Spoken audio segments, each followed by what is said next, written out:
సర్వశక్తి మికిలి కనికరం తండ్రి, గొప్ప దేవ, జీవం గల నాయన, నీకు వందనాలు, స్తోత్రాలు, స్తుతి చెల్లిస్తూ ఉంటున్నాం. మహిమోన్నతుడైన మహాసంరక్షకుడా, ఆది అంతము లేనివాడ, అద్భుతకరుడా, ఆశ్చర్యకర్త, నీకు వందనాలు, స్తోత్రాలు, స్తుతి చెల్లిస్తుంటున్నాను ప్రభు. ఈ ఉదయకాలంలో మరొకసారి నేను వర్చువల్ ప్రేయర్ ఫెలోషిప్ ద్వారా మేము ఈ విధంగా కూడుకొనుటకి ఇచ్చిన కృపా సహాయం బట్టి నీకు వందనాలు, స్తోత్రాలు, స్తుతి చెల్లిస్తుంటున్నా. చేరవచ్చిన ప్రతి బిడ్డను బట్టి వందనాలనైనా నా తండ్రి. ఈరోజు ఇంతవరకు నా తండ్రి నిన్ను స్తుతించి కనపరిచి మహిమపరిచి ఉంటున్నాం నా తండ్రి. ఎప్పుడు నా తండ్రి వాక్య భాగం చెప్పుకుంటున్నాం నా తండ్రి. మరి మీరు ఏర్పాటు చేసిన డాక్టర్ ప్రవీణ్ గారిని బట్టి నీకు వందనాలు, స్తోత్రాలు, స్తుతి. ఆయన సిలువ చాటును మరుగుపరిచి ఆయన మీ యొక్క బూరగా వాడుకున్న తండ్రి, నీ వాక్యం మాతో ఒప్పుకర్తో మాట్లాడగలిందులకై వేడుకొని ప్రార్థిస్తున్నానయ్యా. నీకు స్తోత్రం, స్తుతి చెల్లిస్తూ ఉంటున్నాం. దయామేడ, కృపామేడ, ఆత్మ కూడా మా అందరికీ వినబుద్ధి పుట్టించిన తండ్రి, విన్న దాన్ని నా తండ్రి గ్రహించుకునే జ్ఞానాన్ని అనుగ్రహించగలందులకై వేడుకొని ప్రార్థిస్తున్నాం. వాక్యం ద్వారా నా తండ్రి మేము వాక్యం అనుసరించి జీవించుటకు, మా జీవితంలో నా తండ్రి మేము సరి చేసుకుని సరిదిద్దుకొనుటకు నా తండ్రి కృపద ఇచ్చేయమని బ్రతిమాలు వేడుకొని ప్రార్థిస్తున్నాను నా తండ్రి. ఇంకా ఎంతమంది బిడ్డలైతే జాయిన్ కాలేకపోయినారో నైనా బట్టి వారిని బట్టి ప్రార్థిస్తున్నాం. సర్వోన్నతుడమైన సర్వశక్తిమంతుడ, ఆత్మస్వరూపుడవు నైనా, నీ జీవం నా తండ్రి మాలో ఉన్నంత పర్యంతము నా ప్రభు నా తండ్రి మేము నీ కొరకు మాత్రమే జీవించే వారంగా ఉండున్నట్లు దయచేసి సహాయం దయచేయమని, నీ రాకడ కొరకై మేము సిద్ధపడి బుద్ధి కలిగి జీవించే వారంగా ఉండున్నట్లు సరి చేయమని వేడుకొని ప్రార్థిస్తూ ఈ ప్రార్థన నా ప్రభువును తన కుమారుడైన యేసు దివ్యమైన శక్తి గల నామములో అడిగి వేడుకొని ప్రార్థిస్తున్నాను తండ్రి. Amen, amen, amen. Hallelujah, praise the lord. Thank you so much అమ్మ గారు. ఝాన్సీ అక్క మీరు ప్లీజ్. ఓకే తమ్ముడు, అందరికీ ప్రైజ్ లాడండి. మరి ఈరోజు మనకి వాక్యం అందించడానికి మన మధ్యలో మరి డాక్టర్ ప్రవీణ్ కుమార్ గారు ఉన్నారు. వారిని పరిచయం చేయటం గౌరవంగా భావిస్తున్నానండి. వారు చాలా సంవత్సరాల నుంచి మనకి వాక్యాన్ని అందిస్తున్నారు.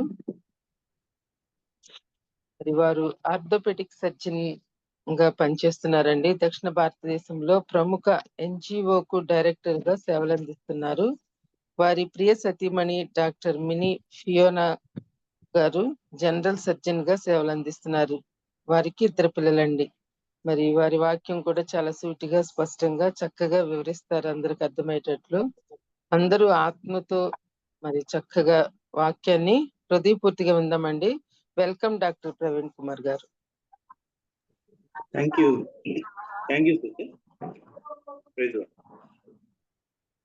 ప్రభువైన యేసుక్రీస్తు నామములో మీ అందరికీ వందనాలండి. దేవుని యొక్క వాక్యంలోకి వెళ్ళిపోదాము. హెబ్రీయులకు రాసినటువంటి పత్రిక 8వ అధ్యాయము 11వ వచనంలో, వారిలో ఎవడును ప్రభువును తెలుసుకొనుడని తన పట్టణస్థునైనను తన సహోదరునికైనను ఉపదేశము చేయడు. వారిలో పిన్నల మొదలుకొని పెద్దల వరకు అందరూ నన్ను తెలుసుకుందరు. చిన్న ప్రార్థన చేసుకుని ముందుకు పోదాము. సర్వోన్నత స్థలంలో ఆశ్రయుడైనటువంటి మా తండ్రి, గొప్ప దేవ, సకల ఆశీర్వాదాలకు కారణభూతుడైనటువంటి మా నాయన, ఈ ఉదయకాలంలో మేమందరం ఒక చిన్న గుంపుగా చేరి మీ పరిశుద్ధ నామాన్ని స్తుతించడానికి, కనపరచడానికి, కీర్తించడానికి ఇచ్చిన సమయాన్ని బట్టి వెళ్ళలేని స్తుతులు స్తోత్రాలు చెల్లిస్తున్నాం తండ్రి. అయ్యా, మీ వాక్యాన్ని ప్రభా చదివి గ్రహించుకొని మీ ఉపదేశాన్ని అయినా మా హృదయంలో భద్రపరుచుకొని మీ నామానికి మహిమకరంగా జీవించలాగున మీ సహాయాన్ని సమృద్ధిగా మాకు అనుగ్రహించమని యేసుక్రీస్తు నామంలో అడిగి పెడుకుంటున్నాం తండ్రి. ఆమేన్. మనము చదివినటువంటి వాక్యంలో మనం చూస్తే లాస్ట్ లో all shall know me from the least to the greatest అని అక్కడ ఉంటది. All shall know me from the least to the greatest. అది చాలాసార్లు ఈ వాక్యము ఓన్లీ కేవలము ఇజ్రాయెల్ ప్రజలకే రాయబడింది, వారి కోసమే రాయబడింది అనుకుంటారు, కానీ ఇది ఇద్దరికి రాయబడింది, మనకు ఇజ్రాయేలు ప్రజలకు. మరి అది రోమిల్కి రాసినటువంటి పత్రికలో కొంచెము క్లియర్ గా ఇక్కడ మనకు అర్థమవుతుంది. 11వ అధ్యాయంలో మనం చూస్తే 25,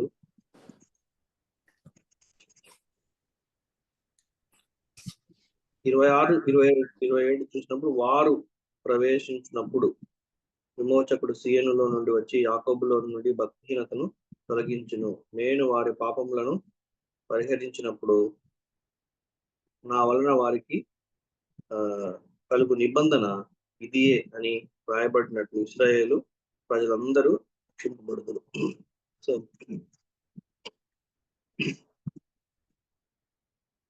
ఇది ఇద్దరికి రాయబడింది, మనకు అనజనలమెంట్, మనకు మరి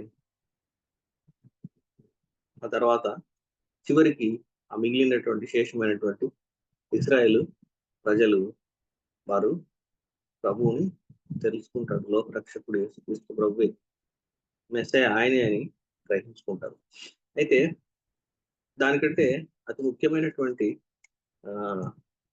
మాట ఏంటంటే all shall know me from the least to the greatest.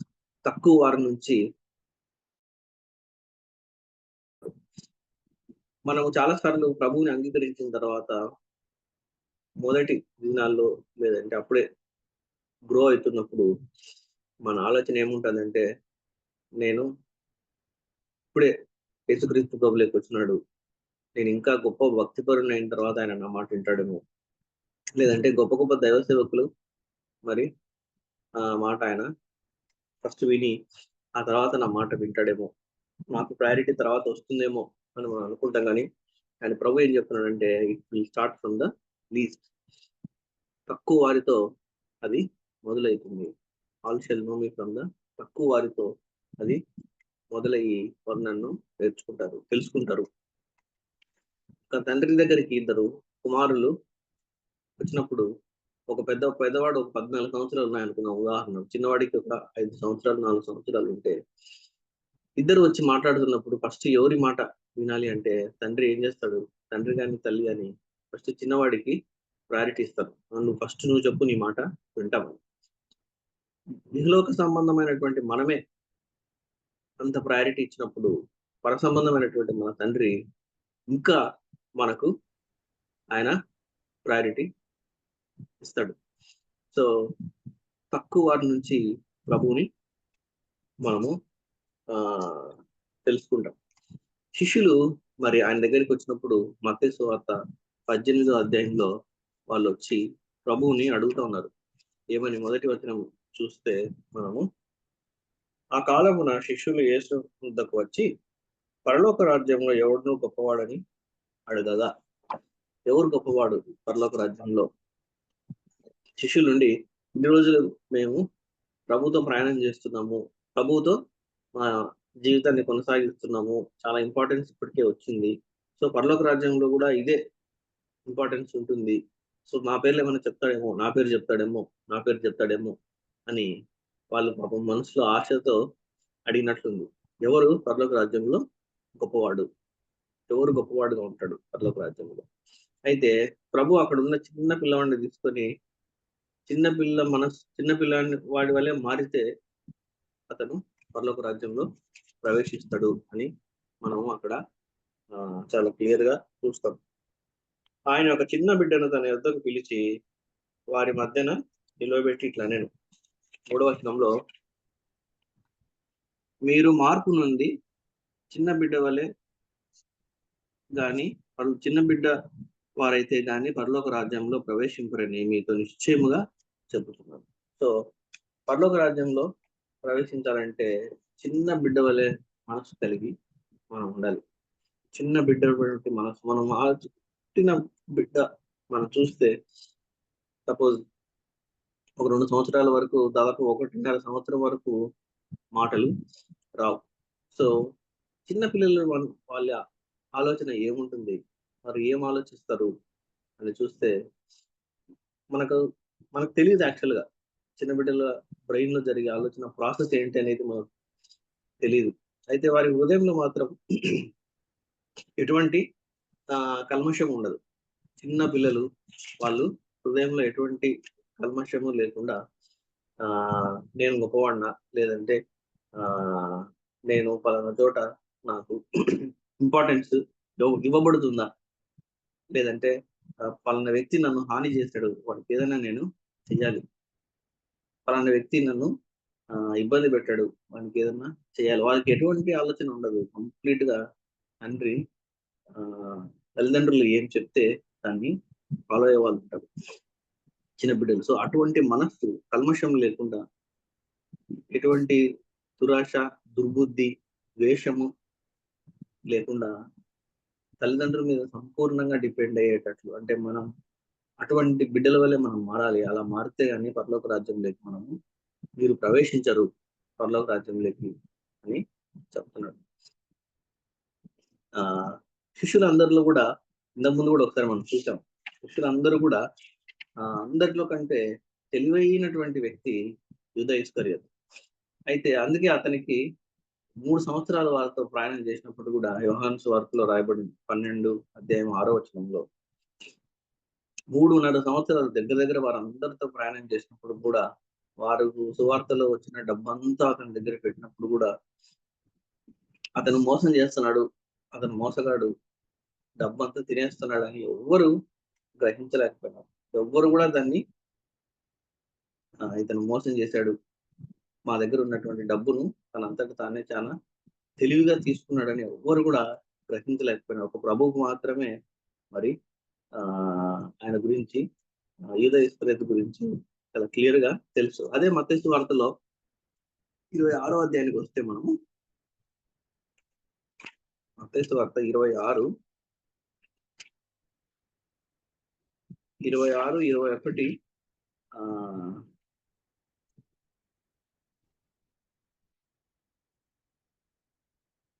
వారు భోజనం చేయించుండగా ఆయన మీలో ఒకడు నన్ను అప్పగించునని మీతో నిశ్చయముగా చెప్పుచున్నాను నేను.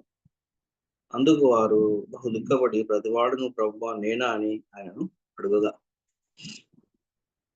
ఇక్కడ వారికి ఉన్నటువంటి ఒక మంచి క్వాలిటీని మనం చూడొచ్చు. శిష్యులకు ఉన్నటువంటి ఒక మంచి క్వాలిటీ, మీలో ఎవరో నన్ను పఠిస్తారు, మీలో ఒకరు నన్ను పఠిస్తారు అన్నప్పుడు ఒకరిని వైపు ఒకరు చూసుకోకుండా, ఒకరిని ఒకరు బ్లేమ్ చేయకుండా వారు ఏమంటున్నారంటే నేనా, ఇది చేసేది నేనా, ఇది చేసేది నేనా అనే ఒక చాలా మంచి అవగాహన కలిగి ఉన్నారు. ఎందుకంటే చాలాసార్లు అలా అడిగినప్పుడు మనం ఆలోచన ఎప్పుడు ఉంటుందంటే, ఎప్పుడు మనము ఇతరులను కండెమ్ చేయడమే మన విధానం. ఇది నేను కాదు, ఈ తప్పు నేను చేయను, ఇది ఖచ్చితంగా ఆ వ్యక్తి చేసి ఉంటాడు, ఇటువంటి వ్యక్తిని కాదు, నేను తప్పు చేయను కాదు, ఇటువంటి మనస్తత్వమే నాది కాదు, ఖచ్చితంగా ఈ తప్పు ఆ వ్యక్తి చేస్తుంటాడు అని ఎప్పుడు కూడా మనం ఇతరులను మనము కండెమ్ చేయడమే మన ఆలోచన, అటువంటి ఆలోచన కలిగి ఉంటాం. కానీ ఇక్కడ చూస్తే శిష్యుల దగ్గర ఒక మంచి క్వాలిటీ ఏంటంటే, ఎవరు కూడా ఇతని వైపు ఇతని ప్రభువా అని పాయింట్అవుట్ చేయలేదు, కానీ ప్రతి ఒక్కరు ఇది నేనా, ఇది నేనా, ఇది నేనా అని ప్రభువును ప్రశ్నించినట్లు మనం అక్కడ చూస్తాం. So be converted like a baby, అదే అక్కడ మనం దాన్ని బాగా శిష్యులమైనటువంటి మనము దాన్ని బాగా గ్రహించుకోవాలి. ఎందుకంటే చిన్నపిల్లవాడికి ఎటువంటి, ఇందాకనే చెప్పినట్టు ఎటువంటి కల్మషం ఉండదు, ద్వేషం ఉండదు. ఒకవేళ పలానా వ్యక్తికి హాని చేయాలి, పలానా వ్యక్తిని మీద కోపం పెంచుకోవాలి, అతను మోసం చేశాడు, ఏమి ఉండదు. వారికి తెలిసింది ఆడుకోవడము, తల్లిదండ్రుల మీద ఆధారపడము. అదే మీరు ఒక చిన్న పిల్లవాడి దగ్గరికి వెళ్ళి నువ్వు చాలా స్మార్ట్, నువ్వు చాలా తెలివైన వాడు అంటే వాడు నవ్వి సంతోషపడతాడు. కానీ గర్వం అనేది తనకి రాదు. చిన్నపిల్లవాడికి గర్వం రాదు. అదే కొంచెం పెద్దవాడి దగ్గరికి వెళ్ళి నువ్వు చాలా తెలివైన వాడివి, లేదంటే ఆ నువ్వు మంచిగా ఆ పాట పాడావు, లేదంటే మంచిగా మెసేజ్ ఇచ్చావు అని చెప్పినప్పుడు ఖచ్చితంగా మనము బయటికి కనబడకపోయిన లోపల ఒకలాంటి గర్వము మనకు వచ్చేస్తుంది, లేదంటే ఒకలాంటి సంతోషము, ఒకలాంటి దాని గురించి చాలా ఆలోచించి, అవును నిజంగా నేను అంత బాగా పాడానా, నిజంగా అంత మంచి మెసేజ్ ఇచ్చానా, నిజంగా నేను అంత గొప్ప పని చేశానా అని మనము మనలో ఒకలాంటి గర్వము స్లోగా స్టార్ట్ అవుతుంది. అదే చిన్నపిల్లవాడి దగ్గరికి పోయి మనం ఆ మాట అంటే ఎప్పుడు కూడా వాడు అటువంటి ఆలోచన అతనికి రాదు. అందుకే ప్రభువు చెప్తున్నాడు, మనం దాన్ని బాగా మెడిటేట్ చేయాలి. ఒక చిన్న పిన్నవాళ్ళ వల్లే మారాలి అంటే ఎలా మారాలి?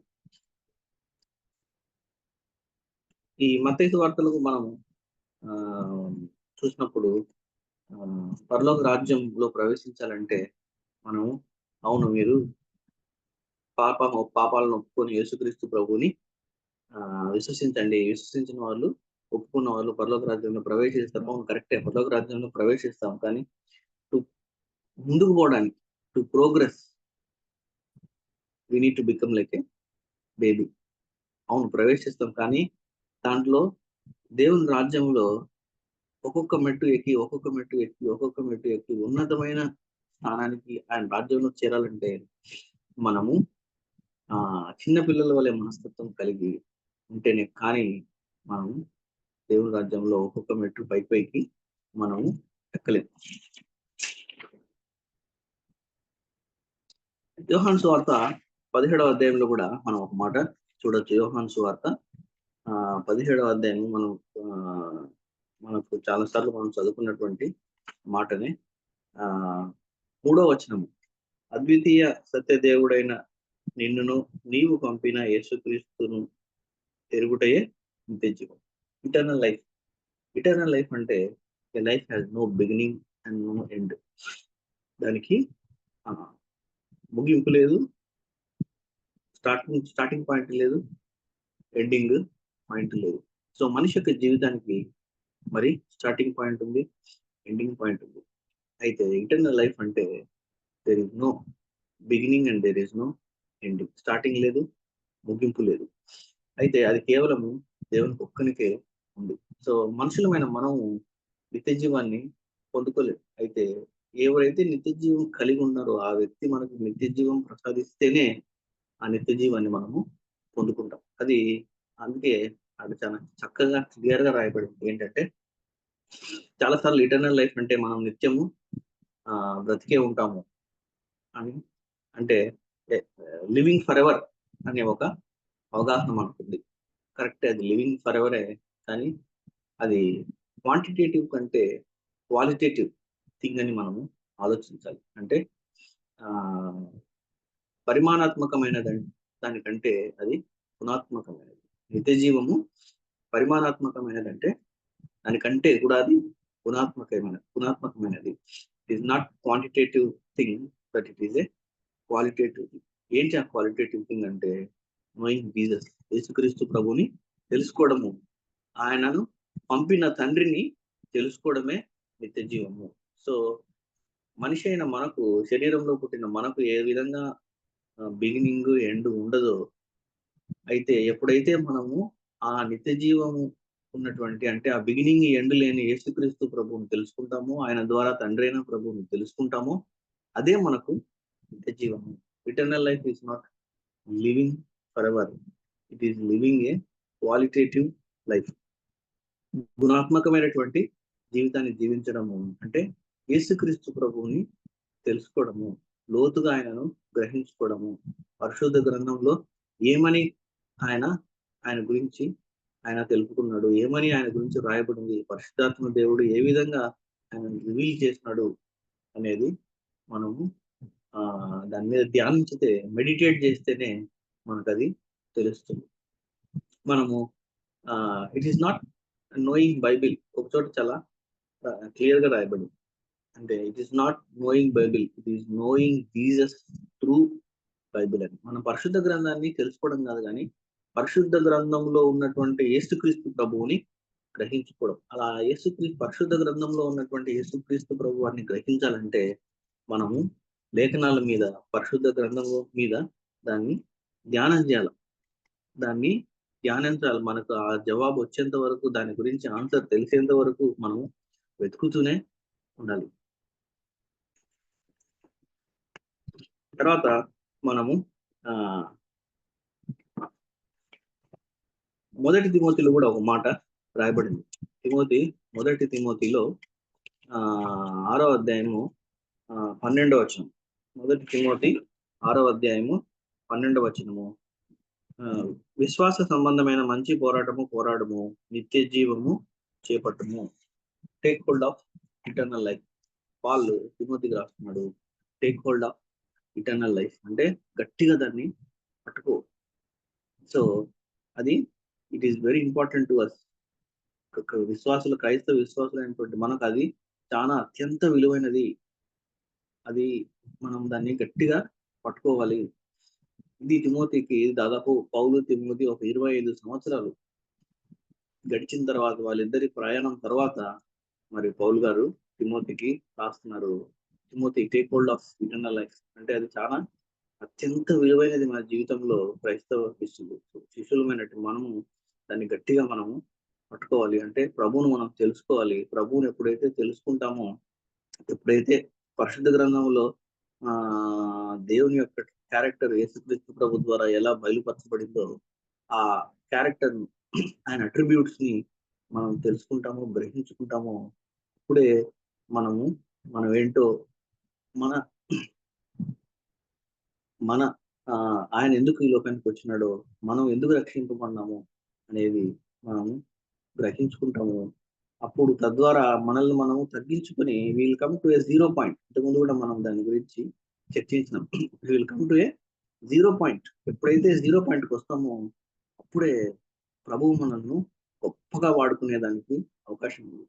మనమైతే ఎప్పుడైతే 0 పాయింట్కు రామో, మనలో ఇంకా గర్వం ఉంటుందో, ఇంకా నేను గొప్పవాడిని, నేను గొప్ప సేవ చేస్తున్నాను, నాకంటే గొప్ప వ్యక్తి లేడు, నాకంటే గొప్ప మనిషి లేడు అని మనం అనుకుంటాము. వచ్చిన పొరపాటు.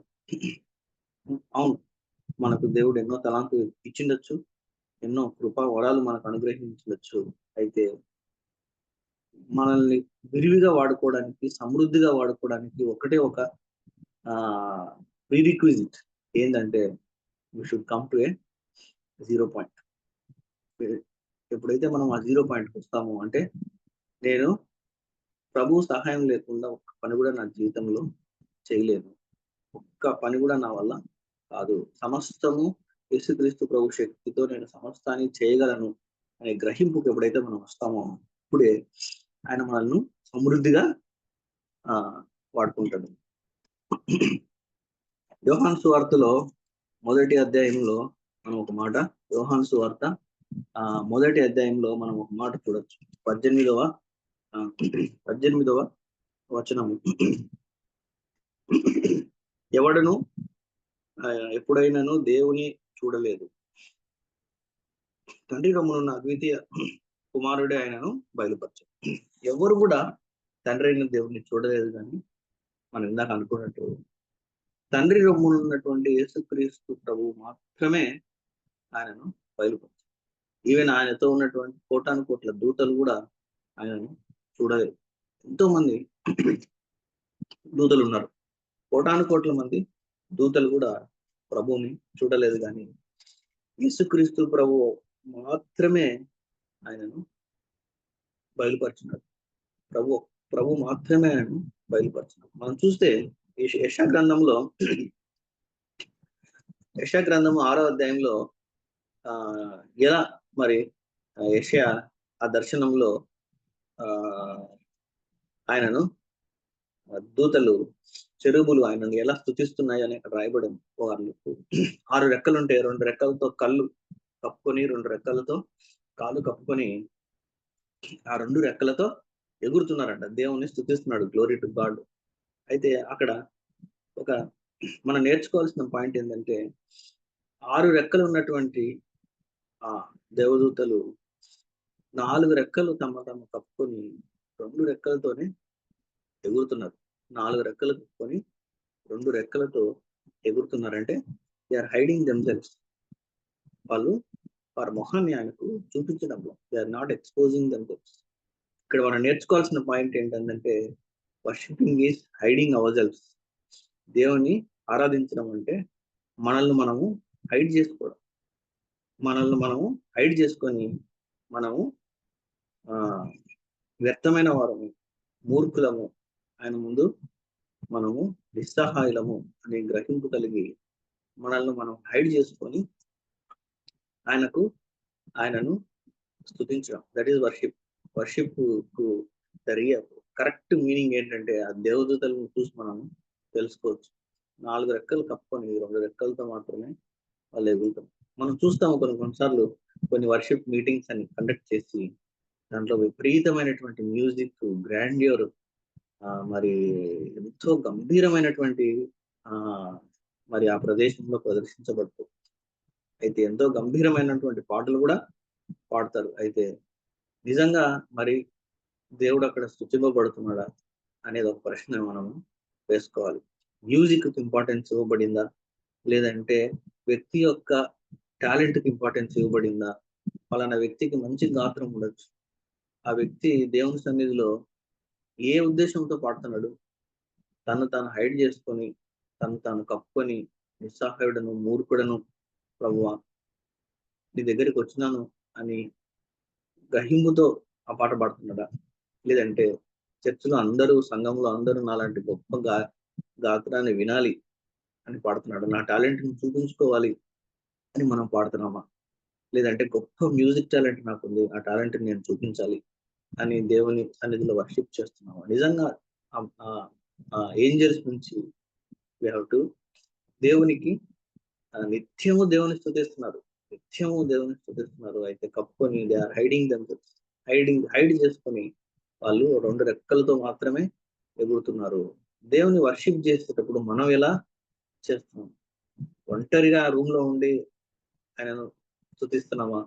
లేదంటే చాలా గంభీరంగా గాత్రంతో, విపరీతమైనటువంటి మ్యూజిక్ తో అదే రియల్ వర్షిప్ అని మనం అనుకుంటున్నామా అనేది మనం వేసుకోవాల్సిన ప్రశ్న. What is real worship? Real worship is hiding your self and pricing God. నిన్ను నువ్వు తగ్గించుకొని, నువ్వు వ్యర్థుడవు, అసమర్థుడవు, దేవుని కృప లేకపోతే, ప్రభువు లేకపోతే నేనేమి చేయలేను అని తగ్గింపుతో ప్రభువుని మనము స్తుతిస్తున్నాము.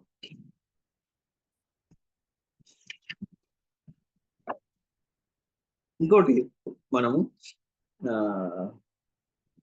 ఈ వర్షిప్ గురించి మాట్లాడినాం కాబట్టి, ఫ్యానీ క్రాస్బీ అని ఒక అమెరికన్ గాస్పెల్ సింగర్, ఫ్యానీ క్రాస్బీ, ఆమె చాలా పాటలు రాసింది. దాదాపు మనకు తెలిసిన పాటలు కూడా చాలా రాసింది.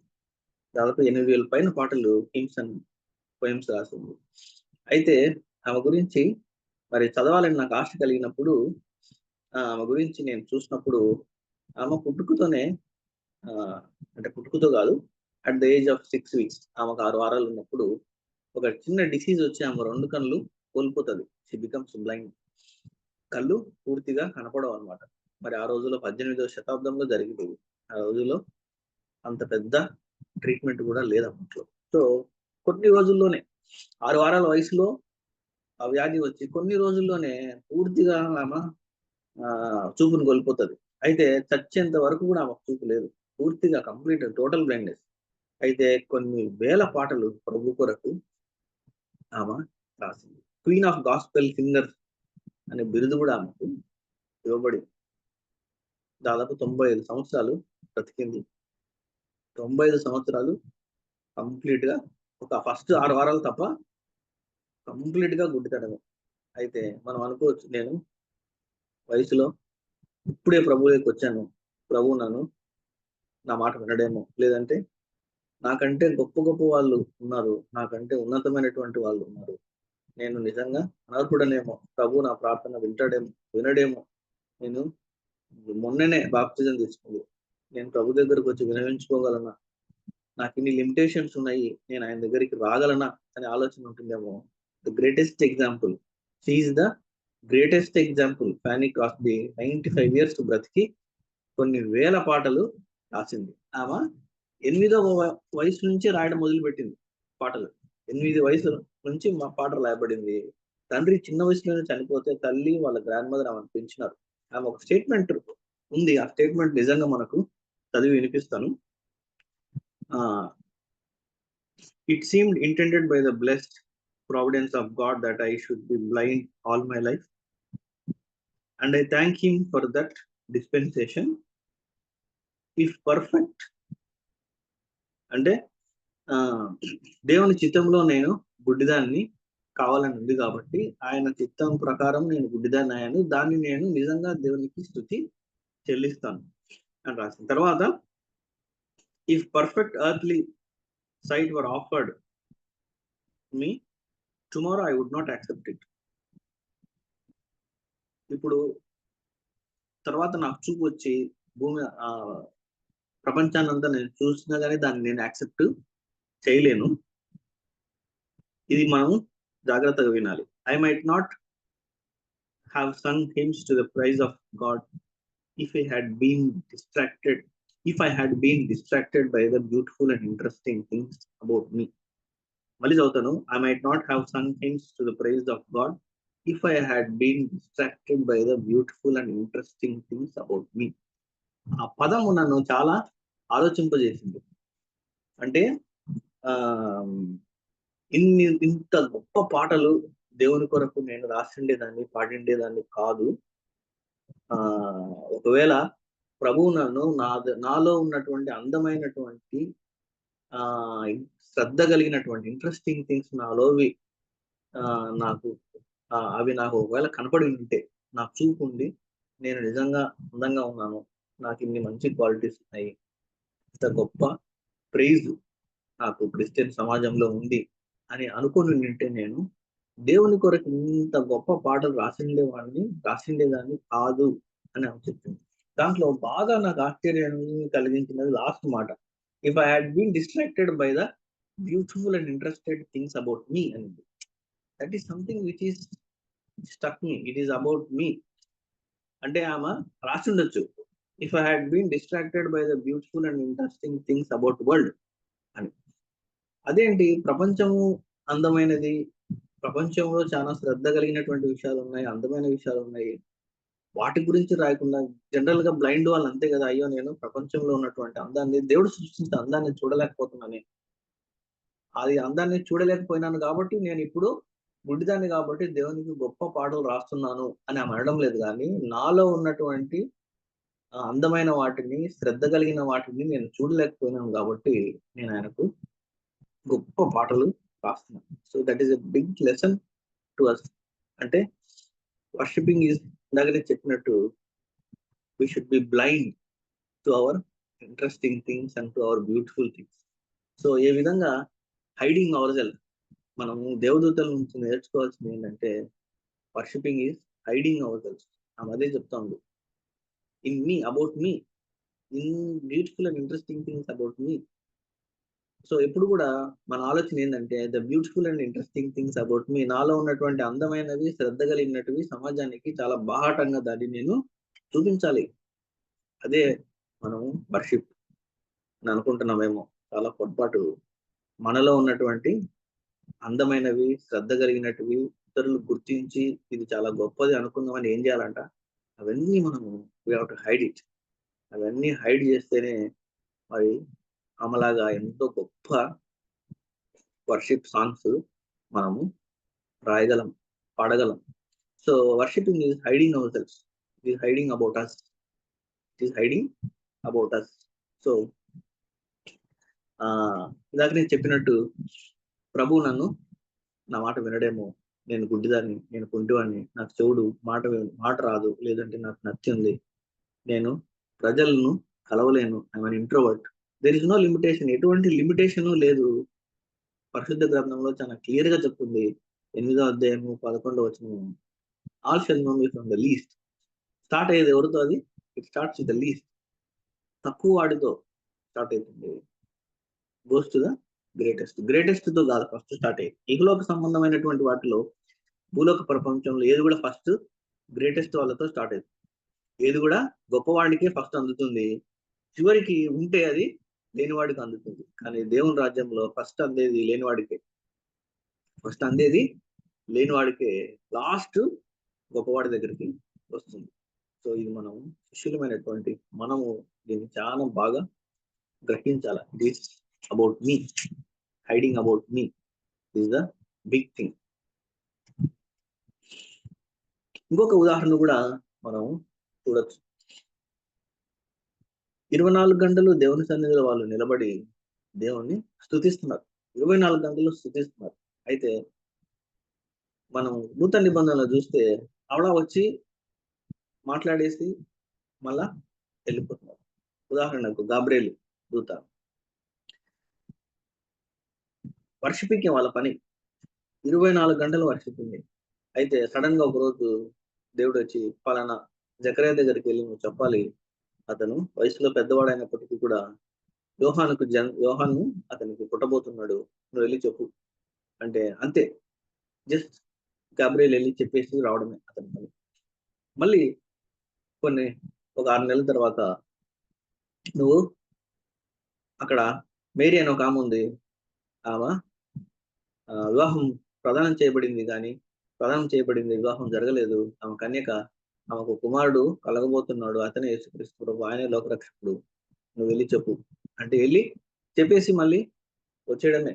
సో అక్కడ మనం గమనిస్తే దెర్ ఈజ్ నో క్వశ్చన్. అంటే ఇది జరుగుతుందా ప్రభువా, నువ్వు ఒక కన్యకకు పుడతాడని చెప్తున్నావా, ఇది సాధ్యమవుతుందా, ఇది జరుగుతుందా, ఏం లేదు. వర్షిపింగ్ అంటే మళ్ళా దేవుని ఒక వాక్యం చెప్పినప్పుడు ఒక మాట చెప్పేసి వచ్చేయడమే అంతే.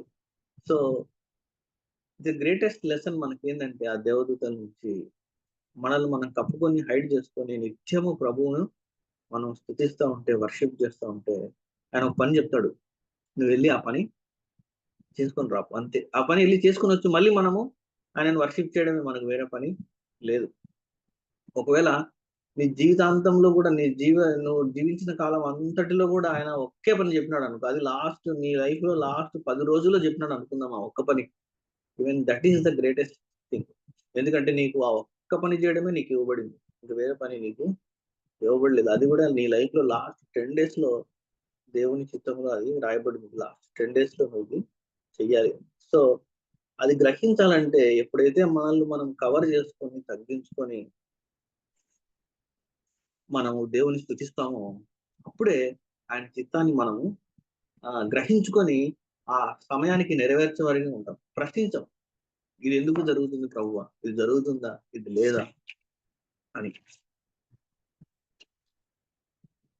మనం యెషయా గ్రంథంలో చూస్తే ఇదే ఇందాకనే చెప్పినట్టు ఈ 6వ అధ్యాయంలో మనం చూసాం కదా, యెషయా సడన్ గా దేవుడు ప్రత్యక్షమయ్యి జరిగిన సంఘటన. ముందు 5వ అధ్యాయంలో మనం చూస్తే ఒక మాట ఉంటది. 5వ అధ్యాయంలో ఆయన 8, 18, 20, 21, 22లో నీకు శ్రమ అని మాట్లాడింది మనం చూడొచ్చు. ఒక మాట 8వ అధ్యాయం చూసి మనము 8వ అధ్యాయంలో ఉంటది 8th వచనంలో ఓ అంటూ దెమ్, మళ్ళీ అట్లనే 18th verse లో ఓ అంటూ దెమ్ నీకు శ్రమ, చేర్చుకొని మీకు శ్రమ అంటే స్థలము మిగలకుండా మీరు మాత్రమే దేశంలో నివసించున్నట్లు ఇంటికి ఇల్లు కలుపుకొని పొలమునకు పొలము చేర్చుకొని మీకు శ్రమ. సో అందరినీ ప్రజలందరినీ దూషిస్తున్నాడు, మీకు శ్రమ. సారీ కెమెరా పక్కన.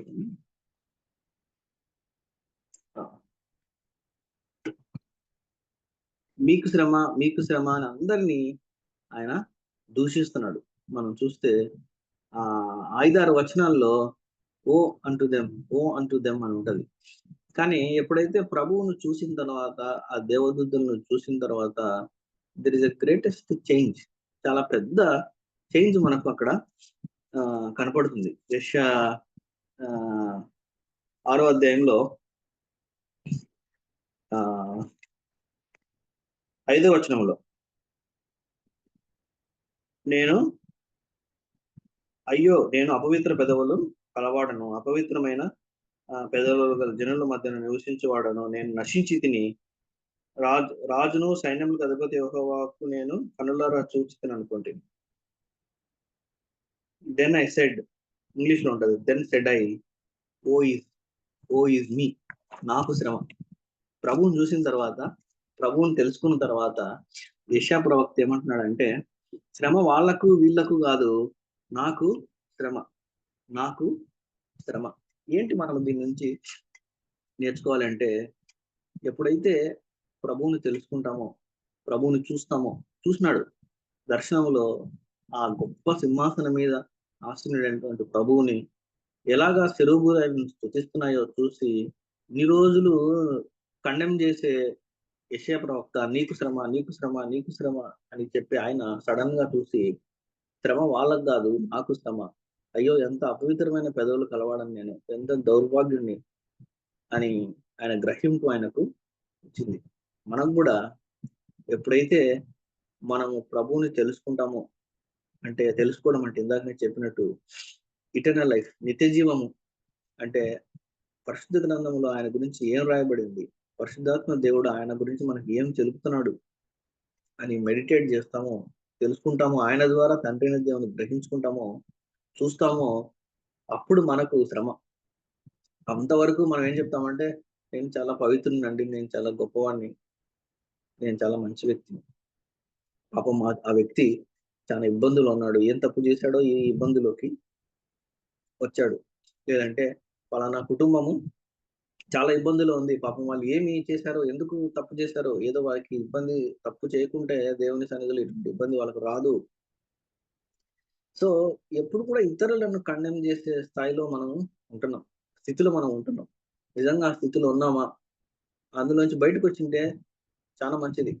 అందులో ఉంటే మాత్రం నేను మంచి వ్యక్తిని, నేను గొప్ప వ్యక్తిని, కానీ అతనికే శ్రమ, అతనికే శ్రమ, అతనే శ్రమ అనుకుంటే శ్రమ వాళ్ళకు కాదు, మనకు శ్రమ అనే గ్రహింపు మనకు రావాలి.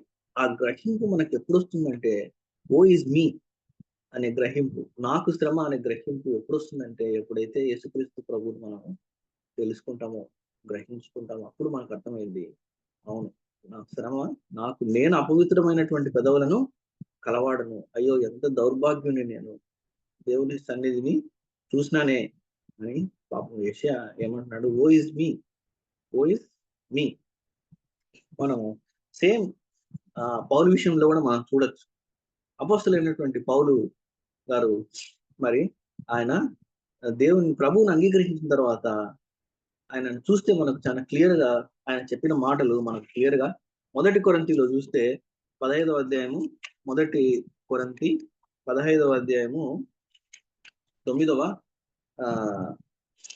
అధ్యాయము 9వ వచనంలో, ఏలైనగా నేను అపోస్తలులందరిలో తక్కువ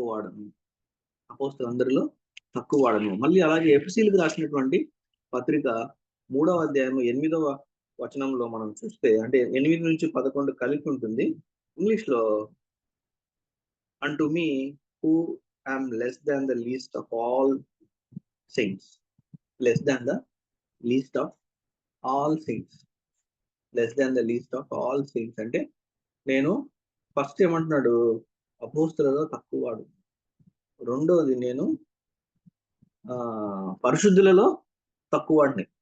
ఫస్ట్ ఏమో అపోస్తలులలో తక్కువ వాడని నేను అనే గ్రహింపుకుంటున్నాడు. కానీ కొన్ని రోజులు పోయిన తర్వాత, బహుశా ఒక సంవత్సరం అట్లా పోయిన తర్వాత, నేను అపోస్తలులలో తక్కువ వాడిని కాదు, పరిశుద్ధులందరిలో కూడా నేను తక్కువ వాడిని. తర్వాత నిదానంగా ఇంకా కొన్ని రోజులు పోయిన తర్వాత 1 తిమోతిలో 1వ అధ్యాయము 15వ వచనంలో ఇంకా గ్రహింపు ఆయనకు వచ్చింది.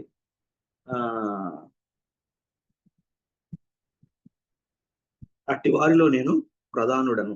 లాస్ట్ లైన్ చూస్తే, పాపులను రక్షించుటకు క్రీస్తు యేసు లోకమునకు వచ్చనని వాక్యము నమ్మదగినదని, పూర్ణ అంగీకారమునకు యోగ్యమైనదని ఉన్నది. అట్టి వారిలో నేను ప్రధానుడును, అండ్ చీఫ్ ఆఫ్ సిన్నర్స్.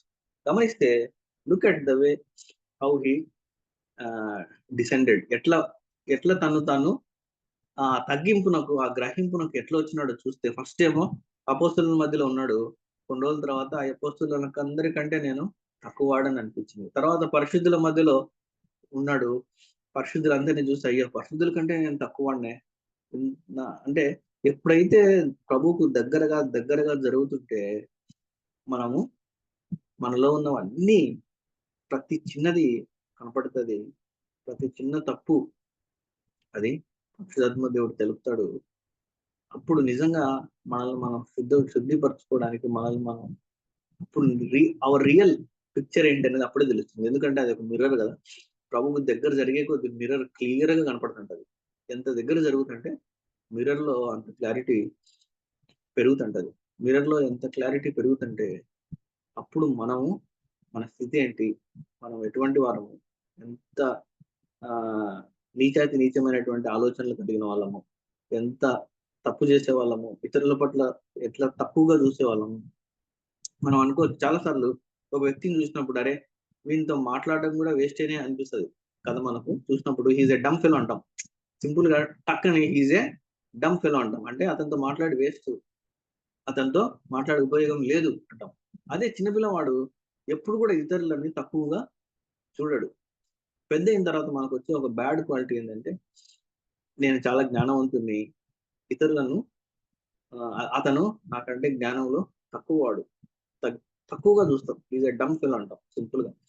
అయితే చిన్నపిల్లవాడు ఎప్పుడు కూడా అవతల వ్యక్తిని తక్కువగా చూడడు. ఆ హృదయమే వాడికి ఉండదు. సో అందుకే ప్రభు అంటున్నాడు, చిన్నపిల్లల వలె మీరు మారండి, కన్వర్ట్ లైక్ చిల్డ్రన్. సో తిరిగి మళ్ళీ అక్కడికి వస్తే పౌలును చూస్తే అపోస్తుల కంటే తక్కువ వాడను, మళ్ళా కిందికి వచ్చి పరిశుద్ధుల కంటే తక్కువ వాడను, మళ్ళా కిందికి వచ్చి అయ్యో పాపం చేసిన వాళ్ళ అందరికంటే ప్రధాన స్థితిలో ఉన్నాను నేను, I'm the chief of all sinners. చూడండి ప్రభువుకు దగ్గరగా జరిగే కొద్దీ is going down down down. So అటువంటి ఎక్స్పీరియన్స్ మనం కలిగి ఉన్నామా? అటువంటి ఎక్స్పీరియన్స్ గుండా మనం పోతున్నామా? ప్రభువుకు దగ్గరగా జరిగే కొద్దీ మన యొక్క స్థితి, మన యొక్క గ్రహింపు వస్తుందా? అయ్యో లేదంటే ఇహలోక సంబంధంగా ఇది కాంట్రరీగా ఉంటుంది. ఎందుకంటే మనం ఉద్యోగంలో చేరితే కొన్నిసార్లు ఒక వ్యక్తి ఆ డిపార్ట్మెంట్ లో అటెండర్ స్థాయిలో చేరి ఉండొచ్చు. కానీ అటెండర్ స్థాయి నుంచి ఉన్నతమైన స్థితికి పోయిన వాళ్ళు ఎంతో మంది ఉన్నారు. చైర్మన్ అయిన వాళ్ళు కూడా ఉన్నారు. అటెండర్ స్థాయిలో చేరి అదే కంపెనీలో సిఇఓ అయిన వాళ్ళు కూడా ఉన్నారు, చాలా మంది ఉన్నారు. సో ఇహలోక సంబంధంగా చూస్తే మనం చిన్న స్థాయి నుంచి పైకి ఎదుగుతాం. కానీ ఆత్మ సంబంధంగా చూస్తే మనం ఎప్పుడు కూడా పైన స్థాయి నుంచి కిందికి రావాలి. పైన స్థాయి నుంచి కిందికి వస్తేనే మనం అప్పుడు నాకు శ్రమ అనే గ్రహింపుకు వస్తాము.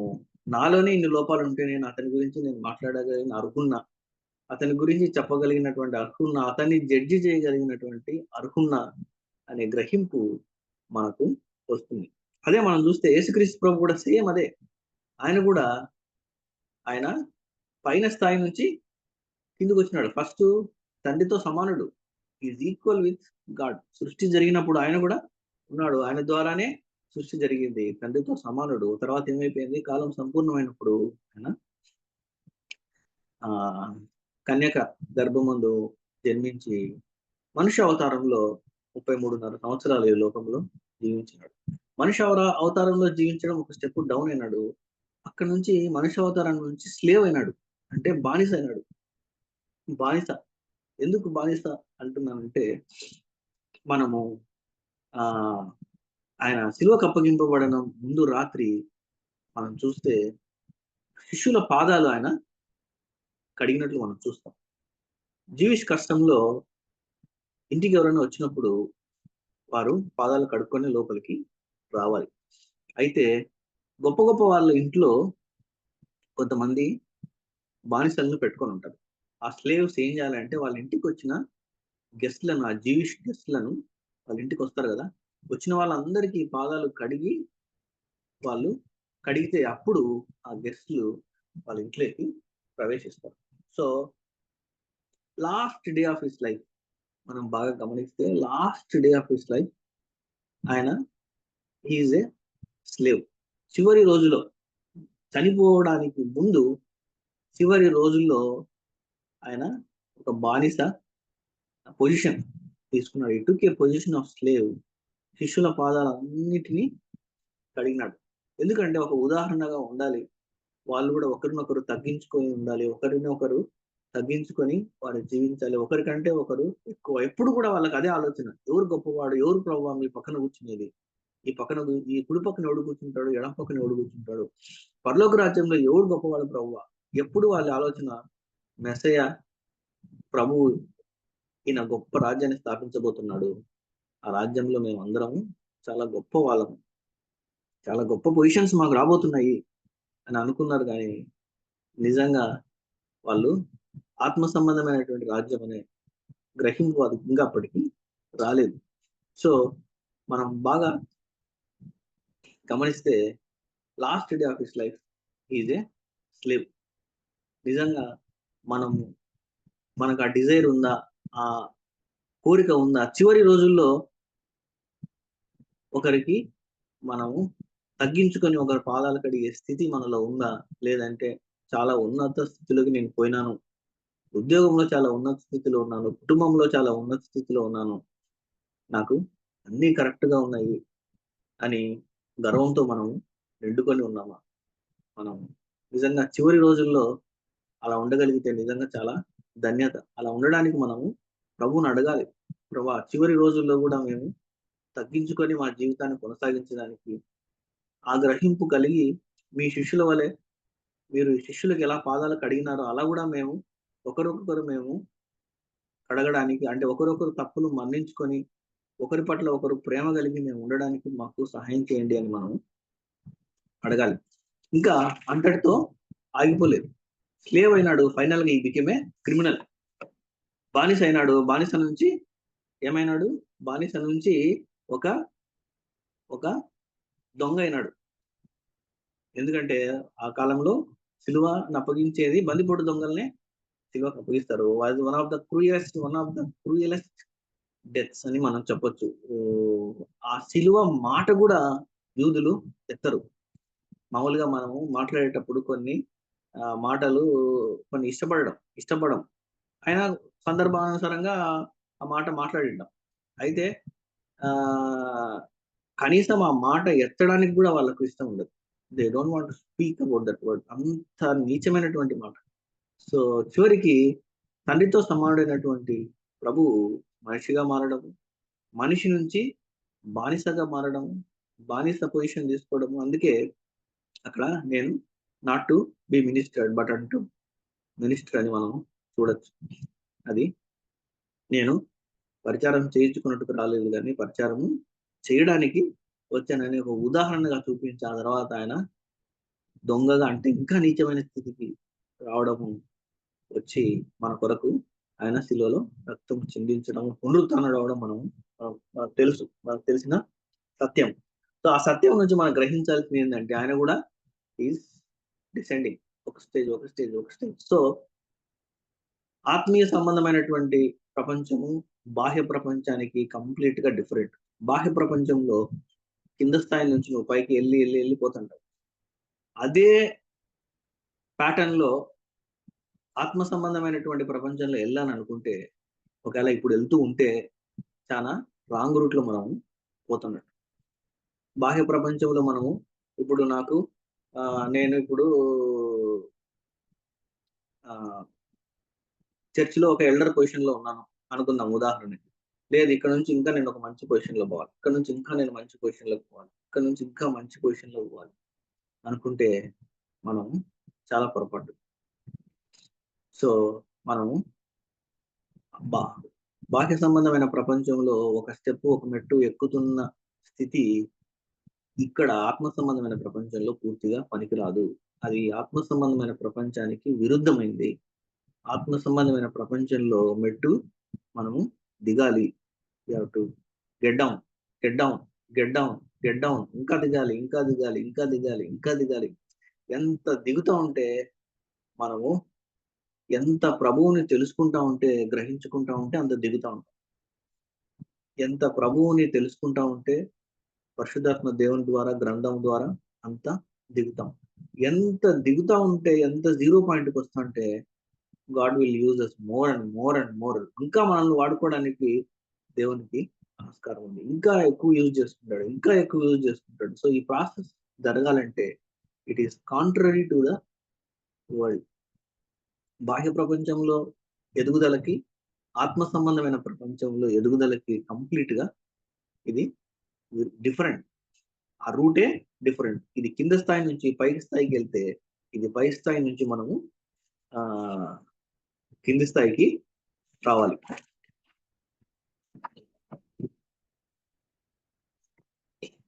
మనము అలా అదే యెషయా జీవితంలో మనము క్లియర్ గా చూస్తాం. యెషయా జీవితంలో ఆయన ఎప్పుడైతే ప్రభువును చూసినాడో ఏమంటాడంటే, ఓ ఇస్ టు మీ, నాకు శ్రమ, I have ruined my life, నాకు unclean lips, I'm with unclean lips అంటున్నాడు. మన యెషయా గ్రంథము 6వ అధ్యాయంలో చూస్తే అపవిత్రమైన పెదవులు గల జనుల మధ్యన నివసించువాడను, అయ్యో నేను అపవిత్రమైన పెదవులు గలవాడను. ఇంతసేపు ఏమంటున్నాడు 5వ అధ్యాయంలో అంతా, నీకు అపవిత్రమైన పెదవులు ఉన్నాయి, నీకు అపవిత్రమైన పెదవులు ఉన్నాయి, నీకు అపవిత్రమైన పెదవులు, నీకు అపవిత్రమైన పెదవులు అని అందరినీ పాయింట్అవుట్ చేస్తున్నాడు. ఇప్పుడు ఏమంటున్నాడు అంటే, అందరికంటే ముందు ఆయనను పెట్టుకొని నాకు అపవిత్రమైన పెదవులు గలవాడని, నేను అపవిత్రమైన పెదవులు గలవాడనై అపవిత్రమైన పెదవులు గల జనుల మధ్య నివసిస్తున్నాను. ఎంత డిఫరెన్స్ చూడండి. 5వ అధ్యాయానికి 6వ అధ్యాయానికి చూస్తే there is a big difference. నేను అపవిత్రమైన పెదవులను కలవాడు. సో ఎప్పుడైతే ఆ సెరూపులు వచ్చి ఆయనను నిప్పుతో అంటించినాయి, మనం చూస్తే 6వ వచనం, అప్పుడు ఆ శరాపులలో ఒకడు తాను బలిపీఠము నుండి కారుతో తీసిన నిప్పును చేత పట్టుకొని నా యొద్దకు ఎగిరి వచ్చి నా నోటికి దాన్ని తగిలించి, అదే సేమ్ మనం ఎక్కడ చూస్తామంటే, మనం అపోస్తల కార్యం 2వ అధ్యాయంలో మనం చూస్తాం. ఎప్పుడైతే ఆ నోటికి తగిలించబడిందో అప్పుడు ఆయన it is like a baptism in fire and holy spirit. అక్కడ కూడా 2వ అధ్యాయంలో చూస్తే, అప్పుడు దాకా ఒక చేపలు పట్టే పేతురు లేచి నిలబడి ఆయన ప్రభు గురించి మొట్టమొదటిగా బోధించినప్పుడు, బహుశా అది ఒక 15 నుంచి 30 నిమిషాలు ఉండొచ్చేమో ఆ బోధ అంతా. అపోస్తల కార్యంలో 2వ అధ్యాయంలో చూసిన ఆ బోధ అంతా మనము ఆ టైంలో ఒక 15 నుంచి 30 నిమిషాలు ఉండిండొచ్చేమో అంతా. ఆ ఒక్క ఉపదేశంతోనే, ఆ ఒక్క శర్మన్తోనే మనం చూస్తే 3000 మంది యూదులు ప్రభువుని ఆ రోజు అంగీకరించినట్టు, బాప్తిసం పొందినట్టు మనం చూస్తాం. మనం ఆలోచిస్తే ఒక్క యూదుని యేసుక్రీస్తు ప్రభువు దగ్గరికి తీసుకురావాలంటే అది చాలా కష్టం, అంత ఈజీ కాదు. ఒక్క యూదుడు ప్రభువుని అంగీకరించడమే చాలా గొప్ప విషయం. మనం చూస్తే 3000 మంది ఒక్క రోజు అంటే పరిశుద్ధాత్మ దేవుని మరి అక్కడ చూస్తే ఆ నడిపింపు చూస్తే మనకు క్లియర్గా అర్థమవుతుంది. సో ఎప్పుడైతే మనల్ని మనం తగ్గించుకొని ఉంటామో, మనం కూడా ఆ స్థితికి మనము వస్తాం. ఏ స్థితి అంటే, ఎప్పుడైతే ఆ నిప్పు ఆయన నాలుక మీద పెట్టిందో అప్పుడు ఏమంటున్నాడు చూస్తే, మనము ఆయన 9వ వచనం చూస్తే, ఆయన నీవు పోయి ఈ జనులతో ఇట్లనము, and he said go and tell this people, so అప్పుడు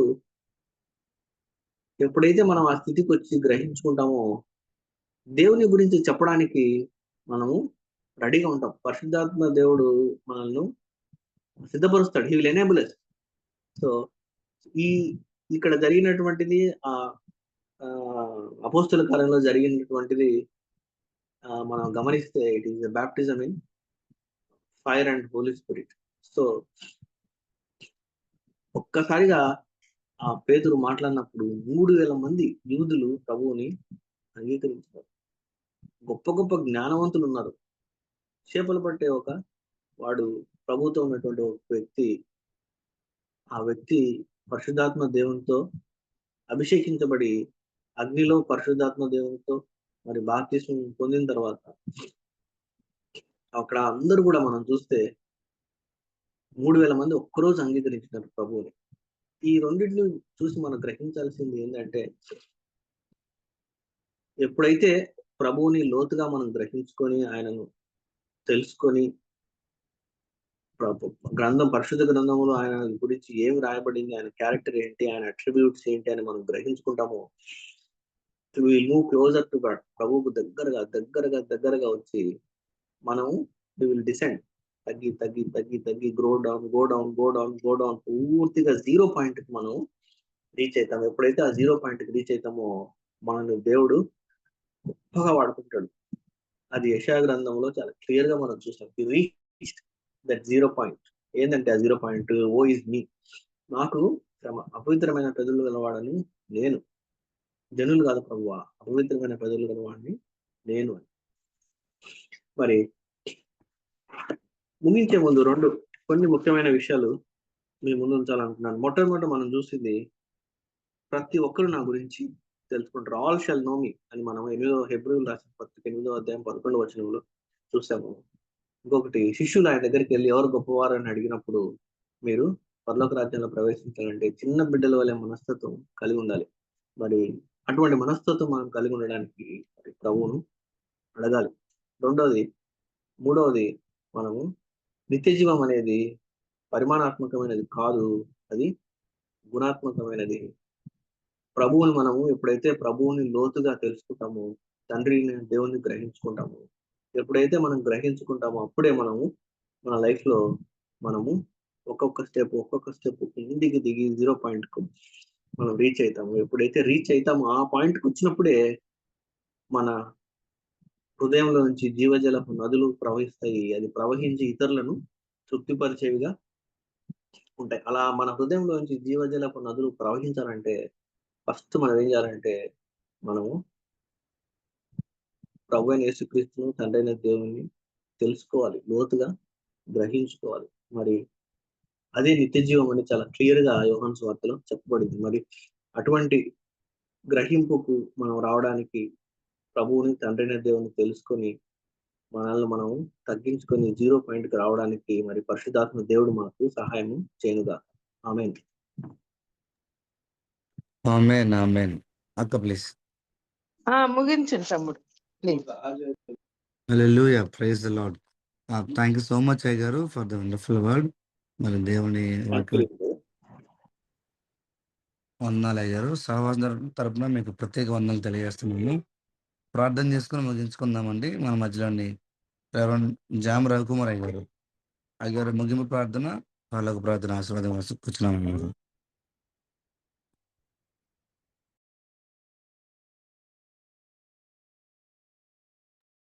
ప్రార్థన చేసుకుందామండి. పరిశుద్ధం ఎంతంటే నీ బంగారు పదాలు పొందడం ప్రభా, నీ ప్రేమను బట్టి, కృపను బట్టి ప్రత్యేకంగా వందనాలు తండ్రి. ఈ దినాన్ని ప్రభా నీ దాసుని ద్వారా తండ్రి మాతో మాట్లాడిన విధానం బట్టి నీకు వందనాలు చెల్లిస్తున్నాను తండ్రి. మా జీవితాల్లో ప్రభా వాక్యం వినేవారికి కాకుండా వాక్యానుసారంగా జీవించగలిగే భాగ్యం తెచ్చండి ప్రభా. నీ దాసుడు డాక్టర్ ప్రవీణ్ కుమార్ గారి ద్వారా ప్రభా విత్తిన వాక్యాన్ని బట్టి ప్రార్థన చేస్తున్నాం ప్రభా. ప్రతిరోజు ఉదయకాల సమయంలో తన విధంగా వాక్యం వినడానికి ఇచ్చిన ప్రభా శాశ్వతమైన సమయాన్ని బట్టి ప్రార్థన చేస్తూ ఉన్నాం ప్రభా. అనేక మంది ప్రభా నీ బిడ్డలను ప్రభా ప్రోత్సహించి ప్రేరేపించి ప్రభా మధ్య తోడుకొని ఇస్తున్న దాన్ని బట్టి నీకు వందనాలు అయ్యా. వారు చెప్తున్న వాక్యాలు శ్రద్ధగా విని వాటిని జీవితం అమలుపరిచే వరకు చేయమని ప్రార్థన చేస్తున్నాను తండ్రి. నీ దాసుని, ఆయన కుటుంబాన్ని, సేవను ప్రభా సంస్థను ప్రత్యేకంగా దీవించమని ప్రార్థన చేస్తున్నాను ప్రభా. విత్తబడి వాక్యం తండ్రి 30 60 100 ఫలింపజేయమని ప్రార్థన చేస్తున్నాను. ఈ విధంగా ప్రభు ఉదయకాల సమయం లేచి నీ ప్రవాక్యం ఉండడం మాకు ఇచ్చిన ప్రభు ఈ శ్రేష్టమైన సమయాన్ని బట్టి దీన్ని ఏర్పాటు చేసిన బాబు రత్నాకర్ గారిని, అదేవిధంగా ప్రభా తండ్రి వారి యొక్క కుటుంబాన్ని, సంస్థను ప్రత్యేకంగా దీవించమని ప్రార్థన చేస్తున్నాను తండ్రి. సహకరిస్తున్న ప్రభా దేవతను ప్రభా జాన్సన్ గారిని, అదేవిధంగా స్వరూప్ గారిని, ఝాన్సీ గారిని జ్ఞాపకం చేసుకుని కోటి వారిని దీవించండి ప్రభావ. ప్రార్థన చేస్తున్న అనేక మంది తల్లులు సాక్ష్యం చెప్తున్న తల్లులను దీవించండి. రాబర్ట్ జేమ్స్ గారిని ప్రభావ ప్రత్యేకంగా జ్ఞాపకం చేసుకోండి ప్రభావ. ఇంకెవరైతే అనారోగ్యంతో బెడ్లు ఉన్నారో వారందరినీ ప్రభావ పేరు పేరున ముట్టమని స్వస్థపరచమని ప్రార్థన చేస్తున్నాను తండ్రి. అనేక మంది ప్రభావ వారి అవసరాల కోసం అడుగుతూ ఉన్నారయ్యా. వారందరినీ ప్రభావ జ్ఞాపకం చేసుకోమని ప్రార్థన చేస్తున్నాను తండ్రి. ప్రత్యేకంగా ప్రభావ ఎత్తుబడి వాక్యాన్ని ప్రభు దీవించి ఆశీర్వదించమని, రుజుమించవలసిన ప్రతి పనిలో స్తుతి అనే మార్గాన్ని చూపించమని ఈ చిన్న ప్రార్థన మా ప్రభుని ప్రియకుమారుడైన యేసుక్రీస్తు దివ్య నామమున వేడుకుంటున్నాం పరమ తండ్రి. ఆమేన్. పరలోకమందున మా తండ్రి, మీ నామం పరిశుద్ధపరచబడును గాక, మీ రాజ్యం వచ్చును గాక, మీ చిత్తం పరలోకమందు నెరవేరినట్లు భూమి మీద నెరవేరును గాక. మాకు కావలసిన దినాన్ని మేము దయచేయము.